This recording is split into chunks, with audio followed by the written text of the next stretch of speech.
नमस्कार दोस्तों, कैसे हैं आप लोग। मैं आशा करता हूं कि आप लोग बहुत अच्छे होंगे। देखिए, आज हम लोग आ गए फिर से एक नई वीडियो के साथ बिहार बोर्ड क्लास 10 मैथ को लेकर के, जिसमें लेसन 7 हम लोग पढ़ने वाले हैं, निर्देशांक ज्यामिति। निर्देशांक ज्यामिति हम लोग पढ़ने वाले हैं और आज एक्सरसाइज 7.2 में हम लोग कुछ क्वेश्चन और पढ़ेंगे। और आज का जो वीडियो बनेगा वो पार्ट 7 का है, यानी कि इसके पहले निर्देशांक ज्यामिति में 6 वीडियो बन चुके हैं। आप लोग जरूर पिछले वीडियोस को देखें। आज हम लोग जो क्वेश्चन इसमें पढ़ने वाले हैं वो क्वेश्चन नंबर 5 पढ़ने वाले हैं, यानी एक्सरसाइज 7.2 में आज जो हम लोग क्वेश्चन पढ़ेंगे वो कितना नंबर का क्वेश्चन पढ़ने वाले हैं बताओ। 5 नंबर का क्वेश्चन पढ़ने वाले। तो आप सभी बच्चे एक बार क्वेश्चन पढ़े, है ना। अपने पास देखिए ये किताब रखेंगे आप लोग, क्योंकि हम लोग इसी किताब से पढ़ रहे हैं। तो बिहार बोर्ड का ये बुक अपने पास रखेंगे, क्योंकि इसी से 95% क्वेश्चन आपके एग्जाम में लड़ते हैं। तो यही बुक हम लोग पढ़ने वाले हैं, ठीक है। तो इसमें 7.2 आप लोग खोल लें और खोल करके क्वेश्चन नंबर 5 पढ़े। चलिए मैं एक बार पढ़ता हूं। क्वेश्चन कहता है कि वह अनुपात ज्ञात कीजिए जिसमें बिंदुओं ए 1,-5 और b -4,5 को मिलाने वाला रेखाखंड x अक्ष से विभाजित होता है। इस विभाजन बिंदु के निर्देशांक भी ज्ञात कीजिए। मैंने क्वेश्चन पढ़ा, एक बार आप लोग भी पढ़िए, फिर हम लोग क्वेश्चन को अच्छे से समझते हैं, ठीक है। तो क्वेश्चन नंबर 5 आप लोग पढ़ लिए होंगे। यहाँ पे क्वेश्चन क्या कह रहा है कि वह अनुपात ज्ञात कीजिए। हमें अनुपात निकालना है। क्या निकालना है? अनुपात निकालना है, जिसमें बिंदु दिया हुआ है, 2 बिंदु है। एक बिंदु का नाम है ए और दूसरा बिंदु का नाम क्या है? बी को मिलाने वाला रेखाखंड। मतलब सभी बच्चे गौर से देखिएगा, मैं जो अभी फिगर यहाँ पे बनाने वाला हूँ, है ना। तो देखो एक बिंदु ए है, मान लो यहाँ ए है ना। अभी मैं बी को इधर नहीं लेता हूँ, मैं बी को यहाँ लेता हूँ, समझ लो। सपोज करो बी को मैंने यहाँ लिया, ए और बी। अब देखो ये ए और बी को जब तुम मिला दोगे ना, तो ये 2 बिंदुएं मिल गई। अब ए और बी तो ये मिल गया, है ना। आपके क्वेश्चन में क्वेश्चन क्या कह रहा था कि वह अनुपात ज्ञात कीजिए जिसमें बिंदुओं ए 1, कितना है बताओ? 1, -5 और बी का वैल्यू कितना दिया हुआ है बताओ? -4,5 दिया हुआ है। और कहता है ये जो 2 बिंदु है और ये जो 2 बिंदु मिल करके जो ये रेखाखंड बना रही है ना, रेखाखंड जो बना रही है, मिलने वाला रेखाखंड एक्स अक्ष से क्या होता है बताओ? विभाजित हो जाता है। एक्स अक्ष से क्या हो जाता है? तो एक्स अक्ष का क्या मतलब होता है? एक्स अक्ष का लाइन हमेशा कैसा होता है बताओ आप लोग? बड़ी लाइन, है ना। ऐसे क्षैतिज इसको रेखा कहते हैं। कैसी रेखा कहते हैं? और जो खड़ी लाइन होता है उसको क्या कहते हैं? वाई अक्ष। तो क्वेश्चन क्या कह रहा है कि ये 2 बिंदु हैं और 2 बिंदुओं को मिलाने वाली जो ये रेखा है ना, वो किससे विभाजित होती है? एक्स अक्ष से। किससे विभाजित होती है बताओ? एक्स अक्ष से विभाजित हो जाती है। एक्स अक्ष से विभाजित हो जाती है, यानी कि ये दोनों बिंदुओं के बीच में कहीं हम एक ऐसा बिंदु लेंगे और उस पर एक्स अक्ष खींचेंगे। मतलब एक्स अक्ष कहीं पर से, देखो एक्स अक्ष, ये एक्स अक्ष मान लो ये कैसी रेखा है बताओ बाबू? ये कैसी रेखा है? मतलब ये क्या है बताओ? एक्स अक्ष है। ये कैसा अक्ष है बताओ? एक्स अक्ष। और एक्स अक्ष पर ही यह जो रेखा है ना वो विभाजित हो रहा है किसी बिंदु पर। तो मान लो ये एक्स अक्ष पर किस बिंदु पर विभाजित हो रहा है? पी पर। और एक्स अक्ष पे, एक्स अक्ष में निर्देशांक क्या होता है? एक्स, वाई के रूप में हमेशा बिंदु होता है। हमेशा किस रूप में होता है बिंदु बताओ? X, Y. तो एक्स अक्ष में वाई का मान क्या हो जाएगा? एक्स अक्ष पर मान लो मैंने आपसे पूछा एक्स अक्ष पर वाई का मान क्या होता है? 0 होता है। तो एक्स अक्ष पर वाई का मान, अगर मैं पूछूं आपसे कि बताइए इस बिंदु का वैल्यू क्या होगा? इस बिंदु का वैल्यू, तो आप इस बिंदु का वैल्यू क्या बताओगे? क्योंकि ये जो बिंदु है ना, ये एक्स अक्ष का बिंदु है। किस अक्ष का बिंदु है बताओ? एक्स। ये बिंदु अभी यहाँ नहीं था, ये बिंदु अभी यहाँ नहीं था जब हमने यहाँ पे एक रेखा खींचा। और कैसी रेखा है वो बताओ? एक्स अक्ष की रेखा है। कैसी रेखा है? एक्स अक्ष की। जब हमने यहाँ एक रेखा खींचा तो यहाँ पर एक बिंदु बन गया। देख लो यहाँ एक बिंदु बन गया। तो ये बिंदु किसका बिंदु है? ये बिंदु है एक्स अक्ष का बिंदु। और क्वेश्चन कह रहा है कि ए और बी को मिलाने वाली जो रेखाखंड है वो किससे विभाजित होती है? एक्स अक्ष से विभाजित होती है। यानी एक्स जहां पर विभाजित होगा, जहां पर ये 2 विभाजित का मतलब ये ए बी जब 2 रेखा जब बट जाएगा ना, तो यहाँ पे विभाजन बिंदु बनेगा। यानी इस विभाजन बिंदु का ही आपको क्या निकालना है? निर्देशांक निकालना है। और कह रहा है कि ये बिंदु इस ए बी को किस अनुपात में बांटेगा वो निकालना है। तो सभी बच्चे ध्यान से सुनिएगा। अगर ये एक्स अक्ष इस पूरे ए बी रेखाखंड को बांटती है तो किसी ना किसी बिंदु पर ही बांटेगी। तो मान लो वो किस बिंदु पर बांट रही है? पी बिंदु पर बांट रही है। किस बिंदु पर बांट रही है बताओ? पी। तो आप मुझे बताओ पी का निर्देशांक क्या होगा? मैं अगर पूछूं आपसे, बताओ एक्स अक्ष का निर्देशांक क्या होता है? एक्स अक्ष पर किसी भी बिंदु का निर्देशांक क्या होता है? तो आप बोलते हैं एक्स, मैं बोलता हूं वाई अक्ष पर बताइए किसी भी बिंदु का निर्देशांक क्या होता है? तो आप बोलते हो 0, एक्स अक्ष पर वाई का मान क्या हो जाता है? और वाई अक्ष पर एक्स का मान क्या हो जाता है? तो ये बिंदु किस अक्ष का है? एक्स अक्ष का, एक लाइन खींचे थे ना अभी हम, अरे ये लाइन खींचे थे ना, ये लाइन खींचे तभी तो यहाँ बिंदु आया। अगर ये लाइन हम खींचते नहीं तो क्या यहाँ पर कोई बिंदु आता? क्या नहीं आता बिंदु। तो यहाँ पर हमने एक ऐसे अक्ष, देखो ये एक्स अक्ष खींच लिया, ये देखो बड़ी लाइन, ये एक्स अक्ष खींचा तभी तो यहाँ पर क्या आया बताओ? एक बिंदु आया P। एक बिंदु क्या आया बताओ? P। तो इस बिंदु P का निर्देशांक बताओ। तो बिंदु को हमेशा किस रूप में लिखते हैं? x, y के रूप में। तो x अक्ष पर जो है, देखो ये जो बिंदु है ना x अक्ष पर है, ये बिंदु किस अक्ष पर है बताओ? तो x का कुछ ना कुछ वैल्यू होगा, लेकिन y का वैल्यू नहीं होगा, यानी y का वैल्यू क्या हो जाएगा? 0 हो जाएगा। तो P का जो निर्देशांक होगा वो क्या होगा? x, 0। क्या होगा? x, 0। ठीक है, तो यही क्वेश्चन पूछ रहा है। अब इसको मैं मिटा देता हूँ थोड़ा, है ना, इसका कोई काम नहीं, आपको बस ये समझाने के लिए लाया था कि ये जो बिंदु है वो x अक्ष का बिंदु है। ठीक है, अब ये जो P है ना, ये जो P है वो AB को, सभी बच्चे ध्यान से सुनिएगा, K1 के अनुपात में बांट रहा है, क्योंकि आपको क्या निकालना है? आपको क्या निकालना? अनुपात। या ऐसे समझिए, अगर मैं इसी लाइन को ऐसे बना दूं, यहाँ पर A है, यहाँ पर क्या है बताओ? B है, यहाँ पर क्या है बताओ? P है, और ये बिंदु P जो है वो x अक्ष का बिंदु है। बस इतना समझो, किस अक्ष का बिंदु है? तो x अक्ष पर क्या होता है निर्देशांक? x, 0। और ये जो P है इसको किस अनुपात में बांट रहा है बताओ? K अनुपात 1 में बांट रहा है। तो आपको निकालना क्या है कि ये जो बिंदु P है वो AB रेखाखंड को किस अनुपात में बांट रहा है। तो आपको जो फिगर समझ में आ जाए आप उसी फिगर को देख लेना। ठीक है, मैंने दोनों फिगर बना दिया, दोनों फिगर ठीक है। अब सभी बच्चे ध्यान से सुनो, इस बिंदु P का निर्देशांक निकालना है। इस बिंदु P, ये बिंदु P जो है AB को किस अनुपात में बांट रहा है, अनुपात हमें निकालना है। और क्वेश्चन कह रहा है, क्या क्वेश्चन कह रहा है? देखो फिर से कह रहा है, इस विभाजन बिंदु के क्या ज्ञात कीजिए? निर्देशांक भी। क्वेश्चन दो चीजें कह रही है। क्वेश्चन कह रहा है जो विभाजन बिंदु P है और ये विभाजन बिंदु P इस रेखाखंड को किस अनुपात में बांट रहा है वो भी निकालिए, और इस P का निर्देशांक भी निकालिए। यानी क्वेश्चन हमको दो चीजें कह रही है। ठीक है, तो अब तुम लोगों को समझ आया होगा। चलो, तो इतना करने के बाद हम लोग यहाँ पे लिखेंगे, हम लोग यहाँ पे डायरेक्ट लिखेंगे, है ना। चित्र से क्या है बताओ? चित्र से स्पष्ट है। चित्र से क्या स्पष्ट है कि थोड़ा सा लिख दो, बिंदु P x अक्ष पर है, x अक्ष पर स्थित है, x अक्ष पर स्थित है, और यह बिंदु P, यह बिंदु बिंदु P का वैल्यू क्या है बताओ? x, 0, है ना। बिंदुओं A का मान कितना है बताओ? 1, -5, और B का मान कितना है बता दो? -4, 5 को किस अनुपात में बांटती है बताओ? K1 के अनुपात में बांटता है, ऐसे लिख देंगे, बांटता है। तुम ये लिखो अथवा ना लिखो कोई दिक्कत नहीं है। सभी बच्चे देखो, मैं उसी चीज को यहाँ पे थोड़ा सा लिखवाया हूँ। चित्र से स्पष्ट है कि बिंदु P किसका बिंदु है बताओ? बिंदु P जो है x अक्ष पर स्थित है। किस अक्ष पर स्थित है बताओ? जैसे कि देखो अभी एक लाइन खींचे थे तभी ये बिंदु P बना, नहीं तो नहीं बनता ये बिंदु P। ठीक है, x अक्ष पर स्थित है, और यह बिंदु P x, 0 x अक्ष पर स्थित है, इसीलिए x, क्या ले लिए? x अक्ष पर y का मान क्या हो जाता है? अगर y अक्ष पर बोलता तो 0, y होता है। ठीक है, ये जो बिंदु P है वो बिंदु A और B को किस अनुपात में बांट रहा है? कहां से आया कि अनुपात 1? क्योंकि हमको अनुपात निकालना होता है, तो जब अनुपात निकालना होता है तो हम लोग क्या मान लेते हैं कि अनुपात 1 है ना, अनुपात में बांटता है। ठीक है जी, अब तुम लोग चलो बताओ मुझे x1 का वैल्यू क्या होगा और y1 का वैल्यू क्या होगा? कोई मुझे बता सकते हो? x1 का वैल्यू बताओ, 1 है ना, फर्स्ट बिंदु को ही, और y1 का वैल्यू? अच्छा जी, m1 और m2 का वैल्यू बताओ, और x2 और y2 का वैल्यू बताओ।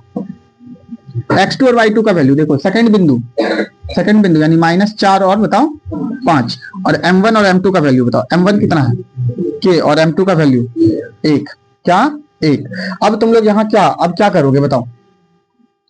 यहाँ तो दिखेगा नहीं, दिखेगा?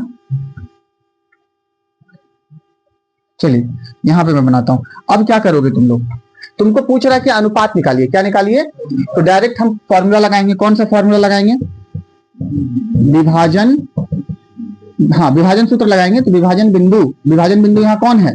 P का क्या लिखेंगे बताओ? निर्देशांक। और इसका सूत्र क्या होता है? mx प्लस, यही होता है mx प्लस mx बटा m1 plus m2, my plus my बटा m1 प्लस M2, ठीक है। और यहाँ क्या लिख देते हैं बताओ, 12 21 12 21, यही लिखते हैं। अब बताओ बिंदु P का निर्देशांक कितना दिया गया है? बिंदु P का निर्देशांक देखो कितना दिया हुआ है, तो यहाँ पर लिख देंगे x, 0, इधर ये लिख देंगे क्योंकि हमें अनुपात निकालना है, ठीक है। चलिए M1 कितना है, अब मुझे बताओ, इधर दिखेगा, इधर उधर दोनों तरफ दिखेगा। M1 कितना है k, तो देखो M1 की जगह पे यहाँ k रखेंगे, गुना x2 का वैल्यू बताओ, देख लो x2 का वैल्यू है -4, तो इसको गुना में रख दो -4, प्लस M2 का वैल्यू बताओ 1, गुना x1 का वैल्यू 1 बटा M1 और M2 का वैल्यू बताओ। M1 का वैल्यू देखो k और M2 का वैल्यू 1, यानी k प्लस। चलिए अब M1 का वैल्यू बताओ, यहाँ पे फिर से M1 का वैल्यू k है, k गुना y2 का मान बताओ 5 हो गया जी, ठीक है। आगे बताओ, प्लस M2 का वैल्यू बताओ कितना, M2 का वैल्यू 1, यहाँ 1 लिख दो, गुना y1 का वैल्यू देख लो वहां -5, और यहाँ क्या लिख देंगे k प्लस 1, कोई दिक्कत। चलिए अब यहाँ क्या लिखेंगे x, 0, जो जिधर जैसा है उसको उधर ही वैसे ही लिखेंगे, गुना करो। 4 को k से गुना करेंगे 4 के माइनस में आ जाएगा, प्लस 1 को 1 से गुना करेंगे, k प्लस 1 को गुना करो, k प्लस 1 को जोड़ दो, यही रहने दो। 5 को k से गुना करो, 5 के प्लस गुना माइनस क्या होगा, -5 बटा k प्लस कितना 1। चलो अब क्या करेंगे बताओ, अब यहाँ से हम लोग k का मान निकालेंगे। किसका मान निकालेंगे, k का मान कैसे निकलेगा, तुम लोगों को बताया था कि बराबर के इधर और बराबर के उधर, ये x का वैल्यू होता है, ये भी क्या होता है x का वैल्यू, ये y का वैल्यू होता है और ये भी क्या होता है ना। या तो तुम x और x को बराबर कर दो, या तुम y और, तो अभी x का मान नहीं दिया गया है इसलिए हम x और x को बराबर नहीं करेंगे। अभी हम किसको बराबर करेंगे बताओ, y और y को बराबर करेंगे, और यहाँ से क्या निकालेंगे k का मान। तो k का मान निकल जाएगा तो पता चल जाएगा कि ये बिंदु P जो है इस AB को किस अनुपात में, बोलो ना, बांटा है, किस अनुपात में बांटा है। समझ में बातें आ रही है। चलिए तो मेरे प्यारे बच्चों यहाँ पे मैं बना देता हूँ, ठीक है। इधर देखना, अर्थात यहाँ क्या लिखेंगे हम लोग, अर्थात। सभी बच्चे गौर से सुनिए, या मैं इसको थोड़ा सा मिटा ही देता हूँ, इसका काम हो गया, अब मैं इसको मिटा देता हूँ।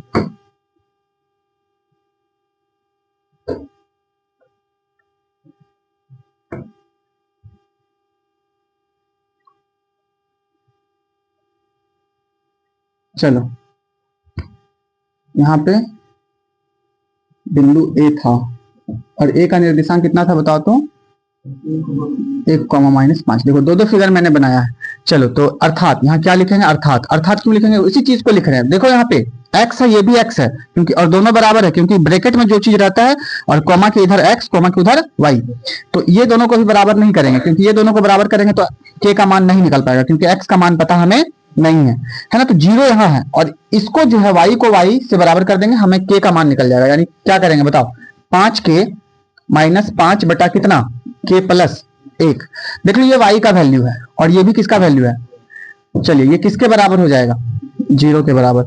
k प्लस 1 इधर क्या चीज में है, बटा में, उधर चला जाएगा तो गुना में, यानी 0 गुना क्या हो जाएगा, k प्लस 1, यानी 5k -5, और 0 अगर इससे पूरा से गुना करेंगे तो ये क्या हो जाएगा, 5 इधर माइनस में, उधर जाएगा तो प्लस में हो गया, 5 इधर गुना में, उधर जाएगा तो बटा में, यानी कट गया कितने बार में, यानी k बराबर 1 से ऊपर 1 से नीचे, 1 1 दोनों कट गया, यानी 1 बटा कितना आ गया 1, यानी k बराबर कितना आ गया 1:1। कहीं ना कहीं k का वैल्यू क्या आया, 1 आया जी। क्या आया, k का वैल्यू बताओ 1 आया। मतलब ये जो बिंदु P है ना, इस पूरा AB को किस अनुपात में बांटता है, 1:1 में बांटता है। किस अनुपात में बांटता है, मतलब इस बिंदु P के इधर 1 भाग और बिंदु P के उधर बोलो 1 भाग। समझ बातें आ रही है। हाँ तो इस अनुपात में ये बांट दिया, ठीक है। ये तो आपका ये हो गया। अब क्या कहता है क्वेश्चन क्या कहता है, सबसे पहली चीज यहाँ पे हम लोग क्या लिखेंगे बताओ, यहाँ पे इतना बनाने के बाद हम लोग क्या लिखेंगे, यहाँ पे लिखेंगे अतः, क्या लिखेंगे, या यहाँ पे लिखेंगे बिंदु P, क्या लिखेंगे बाबू, बिंदु P रेखाखंड AB को, इसको, ये रेखाखंड AB को किस अनुपात में बांटता है बताओ, 1:1 में क्या करता है, बांटता है। ठीक है, इतना हो गया, ये पहला आंसर हो गया। अब दूसरा क्वेश्चन क्या कहता है, कहता है बिंदु P का क्या ज्ञात कीजिए, बिंदु P का निर्देशांक। तो बिंदु P का निर्देशांक में देखो y का वैल्यू तो हमें पता है कितना, 0। किसका वैल्यू पता नहीं है बिंदु P के निर्देशांक में? x का वैल्यू। मतलब क्वेश्चन आपसे क्या कह रहा है पता है, x का मान निकालो। अगर आपको x का मान पता चल जाएगा तो बिंदु P का निर्देशांक पता चल जाएगा। समझ में बात आ रही है? तो x का वैल्यू कैसे निकालेंगे? x का वैल्यू कैसे निकालेंगे? देखो यहाँ x है, यहाँ क्या है बाबू, ये x है, ये किसके बराबर होगा बताओ? इसके बराबर होगा। किसके बराबर होगा? इसके बराबर। यहाँ पर हमको k का मान अब पता चल चुका है। k का मान कितना है? 1। तो k का मान अगर हम यहाँ बिठा देंगे और इसको x के बराबर कर देंगे तो यहाँ से हमें क्या निकल जाएगा बताओ? x का वैल्यू क्या निकल जाएगा? अगर ये बातें समझ में नहीं आई तो समझना, ये जो बिंदु P है ना, एक भाग इधर है, एक भाग इधर, यानी ये जो बिंदु P है वो कहां पर है? बीच में है। कहां पर है बाबू बताओ? मध्य बिंदु। ये बिंदु P क्या है बता दो तुम लोग? क्यों मध्य बिंदु है? क्योंकि P के इधर भी एक भाग है और P के उधर भी कितना भाग है? क्योंकि ये P जो है इस रेखाखंड को किस अनुपात में बांट रहा है? 1:1 में। तो ये P जो है वो मध्य बिंदु कहलाएगा। क्या कहलाएगा? और आपको मध्य बिंदु का क्या निकालना है? निर्देशांक। किसका निर्देशांक क्वेश्चन निकालने के लिए बोल रहा है? P का निर्देशांक। कहता है विभाजन बिंदु का निर्देशांक निकालिए। क्वेश्चन पढ़िए एक बार, वीडियो पोस्ट करो। देखो बाबू आपसे क्वेश्चन क्या बोल रहा है? P का निर्देशांक, यानी विभाजन बिंदु कौन है यहाँ पर बताओ? P है, यानी P का आपको निर्देशांक निकालना है। तो आपको मैंने 2 तरीके बताया। y का मान आपको पता है 0 है, हमको x का मान अगर पता चल जाएगा तो x और y दोनों का मान पता चल जाएगा तो हमें निर्देशांक पता चल जाएगा। तो x का मान तुम यहां से भी निकाल सकते हो। इस x को इस x पे क्या कर दो, देखो ना, बराबर। क्या कर दो? ये है और ये दोनों आपस में बराबर हो जाएगा, क्योंकि x और x का वैल्यू बराबर, y और y का वैल्यू। तो इसमें तुम इसको जब बराबर करोगे तो k का मान तुमको पता चल चुका है। k का मान कितना आ गया बताओ? 1 आ गया है। तो यहाँ से तुमको x का मान पता चल जाएगा। किसका मान पता चल जाएगा? x का। तुम ऐसे भी निकाल सकते हो। अगर ऐसा नहीं निकालना चाहते हो तो ये जो P है इस रेखाखंड को किस अनुपात में बांट दिया? 1:1 में। देख लो यहाँ k का मान 1:1, यानी k का वैल्यू। तो ये जो P है वो मध्य बिंदु हो जाएगा। क्या हो जाएगा? तो तुम मध्य बिंदु का भी निर्देशांक निकाल सकते हो। फॉर्मूला जो आप लोगों को बताया था वो। चलो तो अभी हम लोग इसी को बराबर कर देते, ये शॉर्टकट होगा। ठीक है, इसको इसके बराबर कर दो। तो इसको आप लोग लिख लेना, मैं वहां पर बराबर करता हूं और आपको दिखाने का प्रयास करता हूं।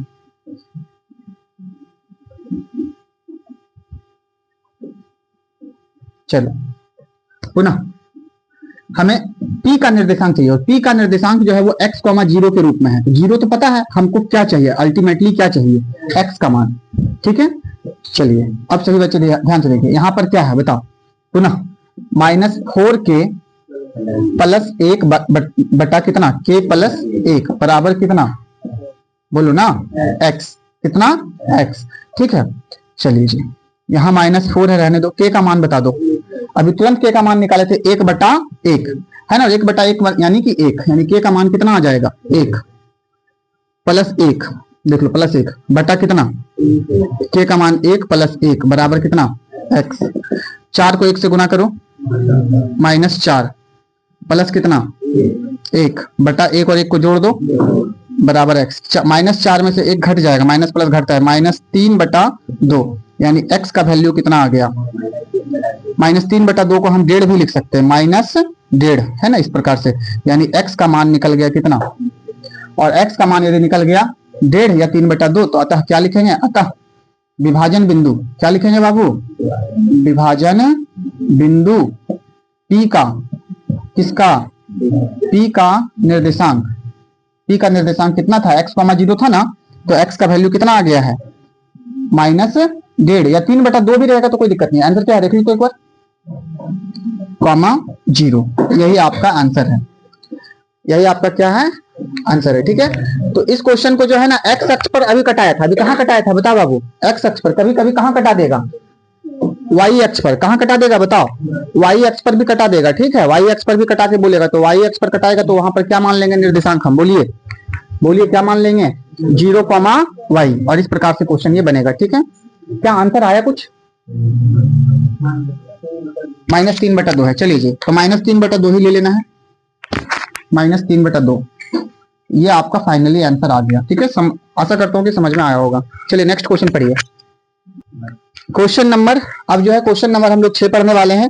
क्वेश्चन नंबर 6 कहता है कि यदि बिंदु, सभी बच्चे ध्यान से सुनिएगा, यदि बिंदु 1, 2, 4, y, x, 6 और 3, 5 इसी क्रम में, मतलब एक क्रम में लेना है ना, जैसे लोगे तो एकदम एक क्रम में लेना है। ठीक है, क्रम में लेने पर एक समांतर चतुर्भुज बनता है। क्या बनता है? कहता है एक समांतर चतुर्भुज के शीर्ष मतलब बिंदु है। ठीक है, हाँ शीर्ष है तो एक्स और क्या ज्ञात कीजिए, वाई का मान। सभी बच्चे गौर से सुनिए, आपको कह रहा है कि आपके पास एक समांतर चतुर्भुज है। क्या है बाबू? एक, बोलो सभी बच्चे, एक क्या है बताओ? समांतर चतुर्भुज है। क्या है? एक समांतर चतुर्भुज है। देखो मैंने एक समांतर चतुर्भुज बनाया, ठीक है।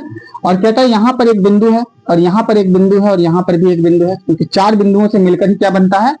चतुर्भुज बनता है, ठीक है। अब क्वेश्चन कह रहा है कि आप जो है ना किसी भी बिंदु को लीजिए तो एक क्रम में से लीजिएगा। यहाँ से लेना शुरू कीजिए तो यहाँ से लेकर यहाँ तक, या यहाँ से इधर या जहां से भी आपको लेना हो, एक बिंदु से लेकर अंत तक लगातार चले जाइए। तो हम यहाँ ले लेते हैं, मान लो इस बिंदु का नाम क्या है? ए, इस बिंदु का नाम क्या है? बी, इसका नाम क्या है? सी, इसका नाम क्या है? और यह एक समांतर चतुर्भुज है। कैसा चतुर्भुज है बाबू? ए का निर्देशांक कितना दिया हुआ है मुझे बताओ? 1,2, ऐसे ही लेना है, 1,2 इसी क्रम में। फिर क्या दिया हुआ है? 4,y। फिर क्या दिया हुआ है? x,6। फिर क्या दिया हुआ है? 3,5। ठीक है, ये कह रहा है कि ये समांतर चतुर्भुज है। क्या है बाबू? समांतर चतुर्भुज की ये सभी शीर्ष हैं। शीर्ष का मतलब बिंदु है। अब आपसे पूछ रहा है ना कि इस पूरा जो बिंदु मैंने दिया है, शीर्ष जो मैंने दिया है, ठीक है, उसमें से एक देखो यहाँ पर y का मान गायब है और यहाँ पर देखो किसका मान गायब है? x का मान गायब है। किसका मान गायब है? यहाँ वैल्यू पता है x y का, यहाँ x का वैल्यू पता है, y का मान पता, यही निकालना है। यहाँ x का मान पता, y का मान पता, ठीक है जी। यहाँ y का मान पता, लेकिन x का मान क्या करना है? निकालना है। दो चीज निकालना है आपको। और क्वेश्चन कह दिया कि ये जो सारे बिंदु हैं वो समांतर चतुर्भुज के क्या हैं? शीर्ष हैं। किसके शीर्ष हैं?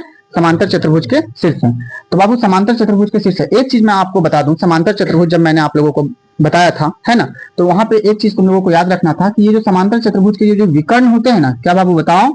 ये जो विकर्ण होते हैं, ये जो विकर्ण होते हैं, ये जो विकर्ण होते हैं, सभी बच्चे ध्यान से सुनिएगा, ये जो विकर्ण होते हैं ना, वो बराबर तो नहीं होते हैं, लेकिन याद रखिएगा ये समांतर चतुर्भुज के जो विकर्ण होते हैं ये एक दूसरे को समद्विभाजित करते हैं। बीच में क्या करते हैं? एक दूसरे को समद्विभाजित, समद्विभाजित। और समद्विभाजित करेंगे, जिस बिंदु पर काटेंगे एक दूसरे को बराबर बराबर काट देंगे।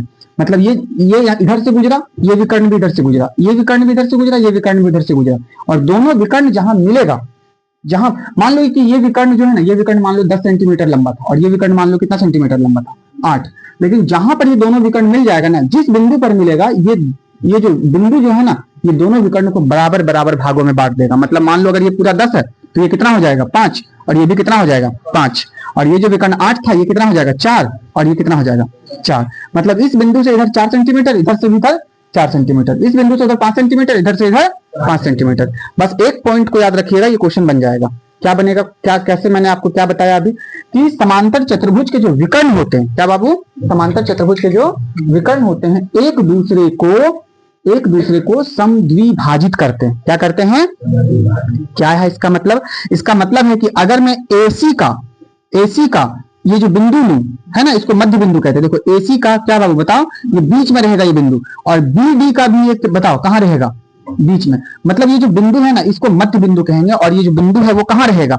वो AC का मध्य बिंदु और BD का मध्य बिंदु दोनों आपस में क्या हो जाएगा बताओ? बराबर। क्या हो जाएगा? बराबर। बस इस चीज को आप लोग याद रखिएगा, ठीक है। तो यहाँ पे मैं थोड़ा सा यहाँ पे आपको बता देता हूँ। देखो आप लोग इसको हल करोगे, यहाँ पे ये 5, 4 ये मैंने अपने मन से एग्जांपल लिया था, ठीक है। सभी बच्चे गौर से सुनिएगा। यहाँ पे हम लोग क्या लिखेंगे? सभी बच्चे गौर से सुनिएगा। यहाँ पे लिखेंगे चित्र से क्या है? चित्र से स्पष्ट है। चित्र से स्पष्ट है, चलो जी ठीक है, चित्र से स्पष्ट है। फिर यहाँ लिखोगे चूंकि हम जानते हैं, चूंकि हम जानते हैं। तुम क्या जानते हो जी? चूंकि हम जानते हैं कि अल्लाह नहीं, समांतर चतुर्भुज के विकर्ण, समांतर चतुर्भुज के विकर्ण एक दूसरे को समद्विभाजित करते हैं। समद्विभाजित करते हैं। क्या करते हैं? समद्विभाजित करते हैं। मतलब कहने का मतलब है कि मान लो इस दीवार से इस दीवार तक एक रेखा है और मैं बीच में आकर खड़ा हो जाऊं, मैं बोलूंगा इस रेखा को मैंने क्या कर दिया? समद्विभाजित कर दिया। क्या कर दिया? समद्विभाजित कर दिया। क्या कर दिया बताओ? समद्विभाजित कर दिया। ठीक है, समझ में बातें आ रही है? तो अगर मैंने इस रेखा को समद्विभाजित कर दिया तो मैं जो हूं वो क्या हूं? मध्य बिंदु। मैं क्या हूं? क्योंकि मैं बीच में खड़ा हूं। मैं कहां खड़ा हूं? अरे मैं बीच में खड़ा हूं, तभी तो ये दोनों रेखा आपस में क्या हो गया? समद्विभाजित। अगर मैं बीच में खड़ा नहीं होता तो क्या ये, मान लो मैं थोड़ा साइड खड़ा हो जाऊं, या मान लो मैं इधर थोड़ा साइड खड़ा हो जाऊं, तो क्या ये दोनों रेखा समान होगी? इधर की लंबाई ज्यादा है, इधर की लंबाई क्या हो जाएगी, कम। लेकिन मैं अगर बीचों बीच खड़ा हो जाऊं तो क्या होगा, रेखा क्या हो जाएगी बताओ, समद्विभाजित। बस यही है कि ये बिंदु जो है बीचों बीच आ गया, इसीलिए ये दोनों रेखा समद्विभाजित हो गया, यानी ये बिंदु जो है मध्य बिंदु कहलाएगा। और ये देखो इस रेखा यानी कि बीडी, बी से डी, ये जो विकर्ण है, देखो ये विकर्ण, ये भी, ये जो विकर्ण है इसको ये बिंदु समद्विभाजित करता है। यानी कि समझने का प्रयास कीजिएगा, समांतर चतुर्भुज के विकर्ण एक दूसरे को क्या करता है बताओ बाबू, समद्विभाजित करता है। इसीलिए देखो विकर्ण एसी, क्या बाबू, एसी का मध्य बिंदु, एसी का मध्य बिंदु, देखो एसी का मध्य बिंदु कौन है, देखो ये बिंदु, इसका कुछ नाम दे दो, क्या नाम है बताओ, पी। और बीडी का मध्य बिंदु, दोनों एसी और बीडी का मध्य बिंदु एक ही होगा। क्या यहाँ दो बिंदु तुमको दिख रहे हैं, कितने बिंदु दिख रहे हैं, एक ही बिंदु दिख रहे हैं। तुम एसी का मध्य बिंदु बोल दो, वो भी क्या है बताओ, पी ही है। और तुम बीडी का मध्य बिंदु बोल दो, बीडी का भी मध्य बिंदु बोल दो, उसका भी नाम क्या है बताओ, पी ही है। क्या है बताओ, पी ही है। यानी दोनों एसी का मध्य बिंदु और बीडी का मध्य बिंदु आपस में क्या हो जाएगा बताओ, बराबर हो जाएगा। क्या हो जाएगा बच्चा, बराबर हो जाएगा। अब तुम लोगों को बताया था मध्य बिंदु का सूत्र क्या होता है, x1 प्लस x2 बटा क्या 2, y1 प्लस y2 बटा क्या 2। फिर बीडी का मध्य बिंदु क्या बताया था बोलो, मतलब मध्य बिंदु का सूत्र क्या होता है ये समझो। मध्य बिंदु का सूत्र क्या होता है, x1 प्लस x2 बटा 2, y1 प्लस y2 बटा 2। क्या ये बताया था, ये मध्य बिंदु का क्या होता है सूत्र। चलिए जी, तो किसका मध्य बिंदु, AC। तो आप लोग AC को गौर से देखो, AC कहां है, A और C यहां। तो AC में x1 कौन, 1 और x2 कौन, x। तो यहां क्या करेंगे सभी बच्चे गौर से देखना, x1 कौन 1, यानी 1 x1 का वैल्यू 1 और x2 का वैल्यू x बटा कितना 2। y1 और y2 का वैल्यू बताओ, y1 2 और y2 6, यानी 2 प्लस कितना 6 बटा 2। कोई दिक्कत नहीं जी, बराबर, यहां भी बराबर लगा दो क्योंकि बराबर है। देख लो सब, x1 कितना, अब किसको देखना है, किसको देखना है, बीडी को। बीडी कहां है, बी से लेकर डी तक, यानी x1 x2 4 प्लस कितना 4 प्लस 3 बटा कितना 2, कॉमा y1 कितना y और y2 कितना 5 बटा कितना 2। कोई दिक्कत यहां तक। बीच में क्या है, बीच में क्या है बताओ, बराबर। और ये किसका वैल्यू है, x का। ये देखो कॉमा के इधर पूरा x का वैल्यू, कॉमा के उधर पूरा, बराबर के उधर ये पूरा किसका वैल्यू है, कॉमा के इधर x का वैल्यू और ये किसका वैल्यू है। क्या ये वाला x और ये वाला x बराबर होगा आपस में, क्या ये y और ये y बराबर होगा, क्यों होगा, क्योंकि बीच में क्या है देखो, अगर बीच में बराबर है तो x और x का मान बराबर, y का और y का मान क्या हो जाएगा। चलिए अब थोड़ा सा यहाँ पे आप लोग देखिएगा, मैं x को, हल्ला नहीं, मैं इस x को इस x के क्या कर दूंगा बराबर, है ना, क्योंकि बीच में बराबर है तो ब्रैकेट में x और y का ही मान लिखा जाता है, x और y का ही मान लिखा जाता है, बराबर है, इसलिए ये वाला x और ये वाला x क्या हो जाएगा, क्या लिख देंगे 1 प्लस x बटा कितना है बता दो 2। ये किसके बराबर है जी, 4 प्लस 3 बटा कितना 2 के बराबर। कोई दिक्कत। अच्छा जी, अब ध्यान से देखिए यहां क्या है बताओ, y प्लस 5 बटा कितना 2, और ये किसके बराबर हो जाएगा 2 प्लस 6 बटा 2। कोई दिक्कत यहां तक। चलिए बराबर के इस पार उस पार कोई चीज सेम सेम मिल रहा है, देखो यहाँ बटा में 2 है और यहाँ भी बटा में क्या है 2 और 2 क्या हो गया 1 प्लस एक्स बराबर 4 और 3 कितना हो जाएगा, लिख दो पहले 4 और 3, तो 1 प्लस एक्स बराबर कितना 7, एक इधर प्लस में उधर जाएगा, तो ये सब बातें पता ही है। x बराबर कितना आ गया, आपको क्या पूछ रहा था, x का मान क्या पूछ रहा था, तो x की जगह पर यहाँ क्या भरा जाएगा 6 भरा जाएगा। कितना भरा जाएगा बताओ 6 भरा जाएगा। ठीक है जी, इधर से भी देखो बराबर के, यहाँ बराबर है, बराबर के इस पर उस पर कुछ कटेगा, 2 और 2 कट गया, तो यहाँ क्या बचा y प्लस 5 बराबर कितना, पहले लिख लो इसको, 2 प्लस कितना 6, तो y प्लस 5 बराबर कितना हो गया 8, 5 इधर प्लस में उधर जाएगा तो यानी y का मान कितना हो गया 3। और अतः आप लोग लिख देना, अतः x बराबर कितना 6 और y बराबर कितना 3, और यही आपका क्या आ गया आंसर। इसमें बस एक चीज को याद रखना था, वो क्या याद रखना था पता है, कि समांतर चतुर्भुज का जो विकर्ण होता है वो एक दूसरे को समद्विभाजित करता है, मतलब वहां जो बिंदु होगा ना, बिंदु वो एक ही बिंदु होगा यानी AC का भी बिंदु P ही होगा और BD का भी बिंदु क्या होगा बताओ, P ही होगा। बस यही चीज मैंने लिखा है कि AC का भी मध्य बिंदु और BD का भी मध्य बिंदु आपस में क्या हो जाएगा, बराबर, यानी एक ही बिंदु है, इसलिए दोनों आपस में क्या हो गया।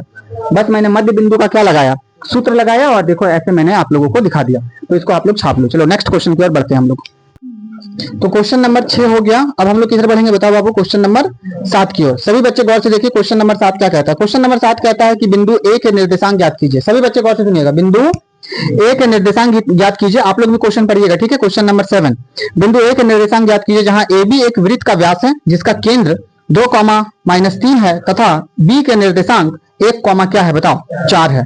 सभी बच्चे गौर से सुनिए, मैं क्या कहना चाह रहा हूँ। क्वेश्चन क्या कहना चाह रहा है, क्वेश्चन कह रहा है कि एक आपके पास एक वृत्त है। क्या है बाबू, एक वृत्त। वृत्त को देखे हो आप लोग सभी बच्चे, व्यास को जानते हो। क्वेश्चन कह रहा है कि एक वृत्त है। सभी बच्चे गौर से सुनिएगा, सभी बच्चे एक बार गौर से सुन लीजिएगा। क्वेश्चन कह रहा है कि आपके पास एक वृत्त है। क्या है बच्चा, एक वृत्त है। चलो मैंने ये एक वृत्त बनाया, क्या बनाया, और याद आपको पता ही होना चाहिए कि वृत्त के बीचों बीच होता है केंद्र। क्या होता है, केंद्र। क्या होता है, केंद्र, ठीक है, जहां से वृत्त को गोल किया जाता है ना। और याद रखिएगा इसी केंद्र से होकर एक रेखा गुजरती है जिसको सभी बच्चे ध्यान से सुनिएगा, जिसको जीवा कहते हैं। हाँ, और यही जीवा जो है व्यास कहलाती है। क्या कहलाती है बाबू, व्यास।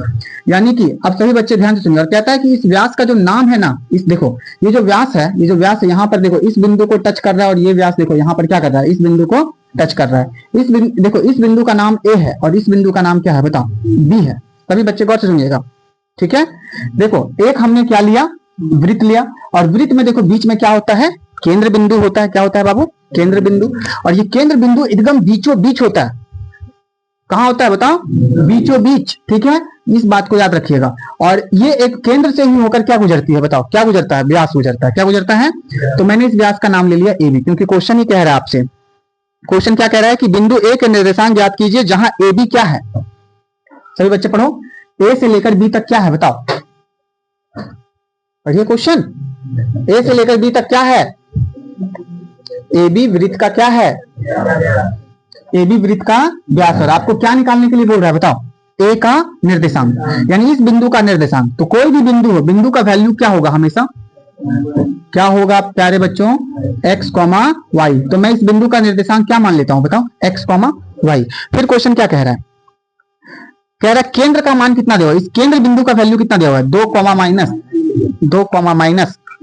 फिर क्या बताओ, तथा बी का निर्देशांक कितना दिया हुआ है, 1, 4। मतलब ये जो बिंदु है ना, ये बिंदु, इस बिंदु का वैल्यू कितना दिया हुआ है। सभी बच्चे गौर से देखिए, यही फिगर है। एक चीज बस, एक कॉन्सेप्ट को याद रखिएगा आप लोग। यहाँ पे एक वृत्त दिया हुआ था और वृत्त का एक क्या था बताओ, व्यास था। क्या था, व्यास था। वृत्त का एक क्या था बच्चा, एक वृत्त का व्यास था, और यहाँ पर ए और यहाँ पर क्या है, बी, और बीच में क्या है, केंद्र। बस एक चीज याद रखिएगा कि वृत्त का जो केंद्र होता है ना, वृत्त का जो क्या होता है, केंद्र होता है, वो व्यास का मध्य बिंदु होता है। क्या होता है, मध्य बिंदु होता है। जैसे समझो, केंद्र से लेकर यहां तक को क्या कहते हैं बताओ, त्रिज्या। और केंद्र से लेकर परिधि तक की दूरी को क्या कहते हैं, ये परिधि होता है, तो इसको भी क्या कहते हैं बताओ, त्रिज्या। क्या कहते हैं, तो यहां से यहां जितना दूर होगा उतना ही दूर यहां से। मान लो अगर त्रिज्या यहाँ 7 सेंटीमीटर है, तो इधर भी त्रिज्या कितनी हो जाएगी, मतलब 7, यहां से लेकर यहां तक 7, और यहां से लेकर यहां तक क्या बताओ, 7। और ये बिंदु बीच में है। जैसे मान लो मैं दीवार के पास यहाँ बीचों बीच खड़ा हो जाऊं, तो मैं बीचों बीच खड़ा हो जाऊंगा, तो यहाँ से यहाँ जितना दूर है उतना ही दूर वहां से यहाँ है। तो क्या होगा, हम कहां पर खड़े हैं, बीच में। बस एक चीज को याद रख लीजिएगा कि वृत्त का जो केंद्र होता है, क्या बाबू, वृत्त का जो केंद्र होता है, इस केंद्र का कुछ नाम दे दो, मान लो O है। क्या नाम है, O। वृत्त का जो केंद्र होता है वो व्यास, व्यास यानी AB का क्या होता है बताओ, मध्य बिंदु होता है। क्या होता है, मध्य बिंदु। मतलब ये केंद्र एकदम व्यास के बीचों बीच रहता है। कहां रहता है बाबू बताओ, बीचों बीच रहता है। बस इस पॉइंट को आप लोग दिमाग में रखिएगा।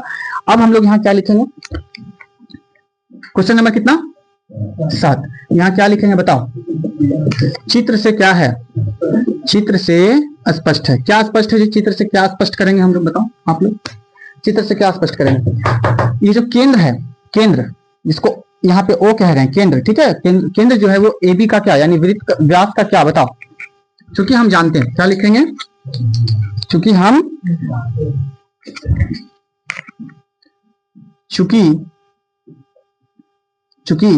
हमें ज्ञात है, हमें क्या है, ज्ञात। ज्ञात मतलब हमें पता है, हमें ज्ञात है। चूंकि हमें ज्ञात है कि क्या ज्ञात है आपको, हमें ज्ञात है, या चूंकि हम जानते हैं कि केंद्र बिंदु, केंद्र बिंदु व्यास, व्यास का क्या होता है? बोलो ना, मध्य बिंदु, मध्य बिंदु होता है। इस बात को हमेशा याद रखिएगा, ठीक है? क्योंकि अगर इस केंद्र से हम इधर जाएं तो त्रिज्या कहलाएगी, इस केंद्र से हम इधर जाएं तो क्या कहलाएगी बताओ? त्रिज्या। और त्रिज्या याद रखिएगा, वृत्त की सभी त्रिज्याएं आपस में क्या होती हैं? बराबर। मतलब यहां से लेकर यहां तक और यहां से लेकर यहां तक दोनों बराबर, तो ये बीचों बीच होगा तभी तो बराबर हो रहा है। अगर मान लो इस बिंदु को मैं यहां ले लेता तो क्या ये और ये बराबर होता है? यहां से यहां तक रेखा नहीं होता, तो ये मध्य बिंदु होता है। यानी कि क्या लिख सकते हैं हम? ए बी का मध्य बिंदु कौन है? ए बी का मध्य बिंदु कौन है बताओ? बताओ ना, ए बी का मध्य बिंदु कौन है? यानी कि हम कह सकते हैं, चित्र से स्पष्ट है, इसलिए इसलिए ओ, क्या बाबू? ओ, बिंदु ओ, क्या बिंदु ओ, हाँ बिंदु ओ जो है, बिंदु ओ जो है वो ए बी का क्या है?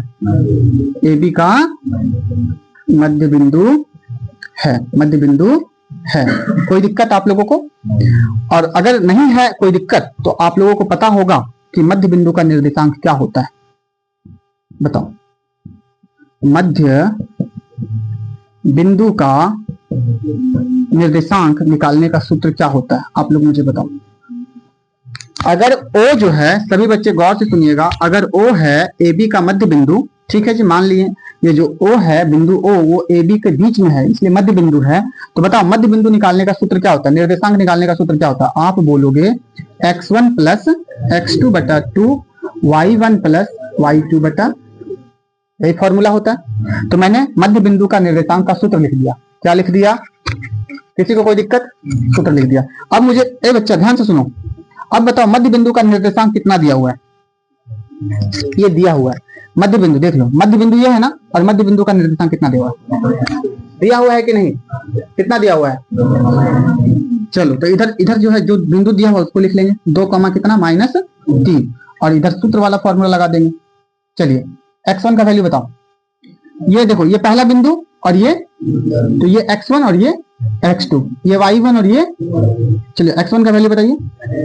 x प्लस कितना 1 बटा कितना 2, y1 का वैल्यू y प्लस y2 का वैल्यू बताओ 4 बटा कितना 2। अब मुझे बताओ क्या करेंगे? ये बराबर है ना, बराबर के इधर ये किसका वैल्यू, ये किसका वैल्यू, ये किसका वैल्यू, ये किसका वैल्यू, यानी x और x क्या हो जाएगा, और y और y क्या हो जाएगा। समझ में बात आ रही है? बस दोनों को क्या कर देंगे, तो क्या लिखेंगे बताओ? अर्थात क्या लिखेंगे? अर्थात सभी बच्चे गौर से सुनिए, x प्लस 1 बटा कितना 2 किसके बराबर हो जाएगा? 2 के बराबर जी, ठीक है, बहुत अच्छी बात है। और ये y प्लस 4 बटा कितना 2, ये किसके बराबर हो जाएगा? -3 के बराबर। चलिए इसी को सॉल्व कर दीजिए। यहाँ क्या ले लीजिए? बटा 1, कैसे गुना आता है? 1 को इससे गुना कीजिए, क्रॉस मल्टीप्लाई, या अगर यहाँ 1 नहीं भी लेंगे तो चलेगा। यहाँ क्या देखो तो x प्लस 1, 2 बराबर के इस पार क्या चीज में, बटन, उधर जाएगा तो गुना में, यानी x प्लस 1 बराबर 2 दूनी कितना 1, इधर प्लस में उधर जाएगा तो, यानी x बराबर कितना हो गया 3। x का वैल्यू कितना निकल गया 3। अच्छा x का वैल्यू क्यों कैसे निकला? क्योंकि हम बिंदु A में क्या माने हैं? निर्देशांक x, मतलब हमको x निकालना है और क्या निकालना है? y निकालना है। चलिए ध्यान से देखिए, 2 इधर बटा में उधर जाएगा, बराबर के इस पर जाएगा तो गुना में, यानी y प्लस 4 बराबर -3 गुना क्या हो जाएगा, y प्लस 4 बराबर -3 दूनी 6, 4 इधर प्लस में उधर जाएगा तो -4, y बराबर कितना, y बराबर -10। समझ बात आ रही है? मतलब यहाँ पर x का भी मान निकल गया, और अतः हम क्या लिखेंगे? बिंदु A का क्या निर्देशांक कितना होगा? दिख रहा है? सारी चीजें दिख रही हैं। चलिए तो अतः बिंदु A का निर्देशांक, बिंदु A का निर्देशांक हम क्या माने थे? x, y माने थे, और ये x, y किसके बराबर निकला? x का वैल्यू बता दो 3 और y का वैल्यू बता दो -10, और ये आपका फाइनली क्या आ गया? आंसर। ठीक है, तो एक बार आप लोग सारे बच्चे बढ़िया से देख लो। बहुत सिंपल है, आपको इसमें क्या याद रखना है बाबू? आपको इसमें क्या याद रखना है कि ये जो केंद्र होता है ना, ये केंद्र बिंदु, वो व्यास का क्या होता है? मध्य बिंदु होता है। क्या होता है? और तुम बस मध्य बिंदु का क्या लगा दो? सूत्र लगा दो। इस क्वेश्चन को एग्जाम में पूछा गया है कई मरतबा, तो आप इसको जरूर घर में बनाने का प्रयास कीजिए। क्या आंसर मिला? चलिए ठीक है, तो आज इतना ही रखेंगे क्योंकि समय का अभाव है हमारे पास। तो आपको अगर मेरी वीडियो पसंद आती है तो जरूर इसको शेयर करें दोस्तों तक, और बेल आइकन दबाएं, घंटा का बटन दबा दें, है ना, और दोस्तों तक शेयर करें। ठीक है, बहुत बहुत धन्यवाद। फिर मिलते हैं नेक्स्ट वीडियो में। जय हिंद, जय भारत।